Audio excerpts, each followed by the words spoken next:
Hi and welcome to Gardening with DC. In today's Seed Series video, we're here in North Balgowlah on Sydney's northern beaches with Warwick Noble. He might look vaguely familiar because this house, this garden, Warwick and family appeared on Grand Designs Australia. Now, the purpose of today's video is to have a quick look at planting ideas for a mid-century modernist house. So let's jump straight in and have a chat about plant selection. Warwick, thanks for agreeing to be on the video. So as I say, jumping straight in, plant selection, where it's all about the form of the plant. Tell us a little bit about Well, I guess a part of what we wanted to do was to have a really sculptural form with the plants, especially out the front. So that naturally lends itself for cactus and succulent type plants. And along with that is just the capability for the dryness of the front garden as well.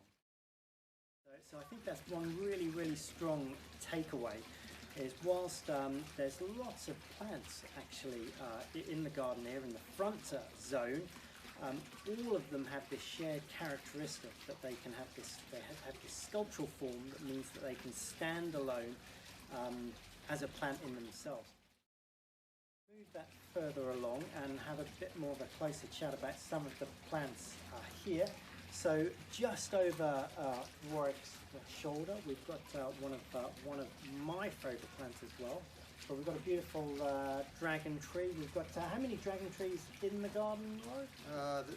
There's two dragon trees just planted side by side here. Over time they'll create this kind of tall umbrella look, which we were really inspired by looking at some houses in the United States who had mature plants. They are very slow growing, but give it another 5 years, there'll be a really dynamic umbrella style sculpture that they form side by side. So here we go with sometimes aesthetics are a sort of a personal thing. So for example, where Warwick wants these to be a little bit bigger, I actually think they're at their absolute best in the form that they are in now, where they're a single trunk before they flower and sort of create multiple heads. Not that I don't like them in that form, I do, but I think that's my preferred form. So sometimes for some of these things, it's a personal thing as well. Now over my left shoulder, we have a magnificent fire sticks here. Now again, there's quite a few of those in the garden. What? Tell me. So this is.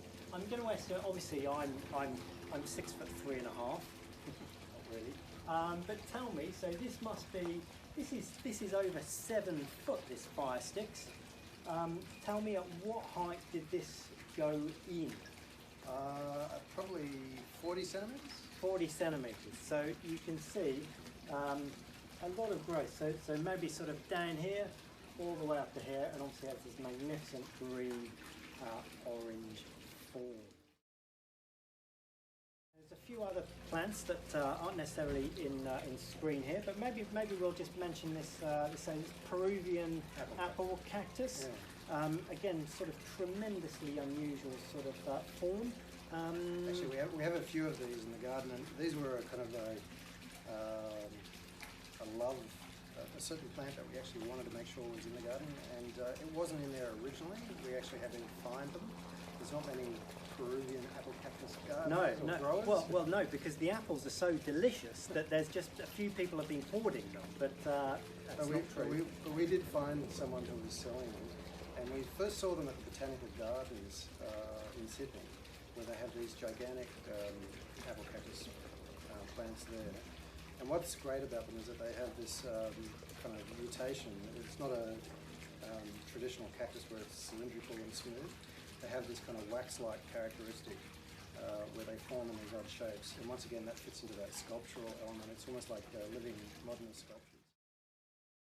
So a bit of a takeaway there is obviously you may well have to search around with some specialists, horticulturalists and plant breeders to find plants for yourself. Now, just sort of wrapping up the plant selection. Now, they're not sort of in screen here, but in sort of contrast to the sort of the rarity of plants, and it's not to say that they're not rare, but fairly common. Sort of directly behind the camera there, we have a really magnificent tree aloe, which is, I think the best aloe, the tree aloe. A fairly common plant that you're able to get. Yours is a little uncommon because it's a pretty substantial beast. It's sort of well over the first floor there. And then also sort of dotted around, sprinkled almost around the garden, a lot of barrel cactus as well. So I think a takeaway is, yes, absolutely seek out sort of specialist plants, but also you can have fun with things that are relatively more common, fire sticks, dragon trees. I mean, they're not sort of super common.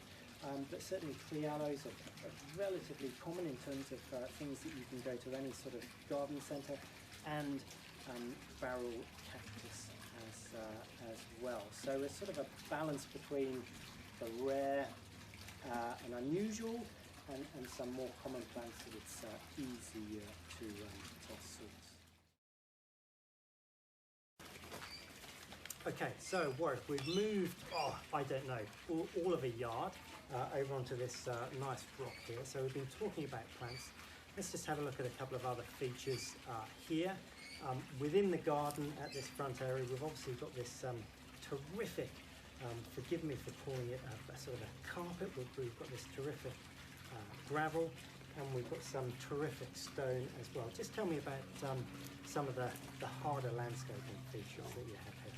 Well, the pebbles and the stones that's the carpet is really our desire to reduce the amount of grass that we've got and keep with a Palm Springs desert landscape. When I went to Palm Springs, except for teak patches of lawn, the whole place is a desert landscape. And because this particular plot also faces east-west, it gets blinding heat at this particular location in the middle of summer. It just seemed like a reasonably practical addition. And so we have this pebble carpet through the front and mid-sections of the garden, and it's been incredibly successful. Along with that, is that a key feature of Palm Springs or Californian houses was featured rock.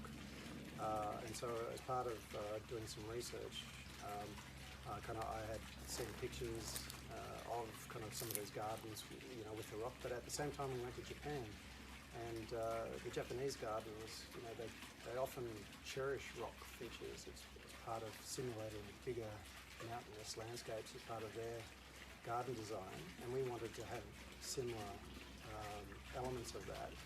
So we have large pieces of pink granite that are in the front and the mid and the back sections of the garden. And in some ways they solidify, they kind of create a focal point, sometimes a bit of a full stop or a comma in the garden that you just like to pause, sit on, contemplate, and I think that's what the Japanese also like about it, and that's what we like as well.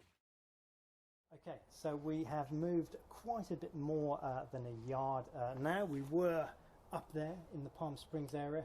We've come all the way down through the Japanese Zen area. We've got the pool over here. We're sort of working towards what would be sort of the more Aussie back garden in the back. Let's just have a quick chat then about a couple of things just to sort of wrap up, Warwick. Yeah. So it's 5 years ago since the house and the garden was done.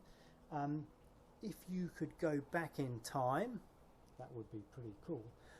But in this context, if you could go back in time, what sort of advice would you give to yourself of 5 years ago now? If anything, of course. Well, the reality is that we don't know a lot about gardening, and we don't know a lot about plants, and that has led to some learning by mistake or discovery type sessions that we've had to do, and learning more about plants definitely would be a part of it. There are some specific requirements to do with you know, some plants that on paper sound like they're really great for low water scenarios, but then in some situations they're not that great, or they require more water than what we thought. So understanding plant varieties, doing a bit more research certainly would be a part of it. And we have a lot of different varieties of plants, so there's kind of, it's not all just the same as the succulents and the cactus out the front, but there's plenty of others elsewhere. So, well, that all sounds like gardening to me, Warwick. Trial and error, learning how, giving things a go, seeing how they go. The key thing, obviously, with having a bit more garden knowledge is that you're able to understand that feedback system. So why something isn't going well or why it is going well. But that all sounds like gardening, and so it suggests that it's all been a pretty happy experience. Yeah, surprisingly happy actually. Once the house was built, getting involved with the plants and getting into it was actually a lot of fun. Also, just general placement of plants. That's another thing that I'd say, that with something like the cactus varieties, they're big and clumsy, so you kind of need to really understand where you want to put them, because moving them is difficult. And when you're on a sandstone shelf, you're having to dig that out also is not easy. So sometimes it's I wish we had moved that plant a metre to the right or to the left, and we didn't have the luxury of thinking about that at the time. But I would have probably really made sure it was in the right spot. Well, as long as those granite blocks were in the right place, because they're not moving. They ain't moving. They're not going anywhere. But then it's also a sort of a top tip, and certainly when I'm planting out, holes are dug and plants are put in within their pots, and we have a look at the whole place, and then when we go, yeah, because it can be very annoying. I mean, I'm not sort of anally retentive, Warwick. I'm not suggesting you are either, but it can be quite annoying if you put something in and you just go, that should be 30 centimetres over, or something like that. Yeah, we've had that. So it's worth doing that. So let's wrap up there. So mid-century modern. What hopefully we've learned is that certainly the front, it really needs to be planted out in keeping with those clean lines, those geometric shapes, very architectural, very sculptural.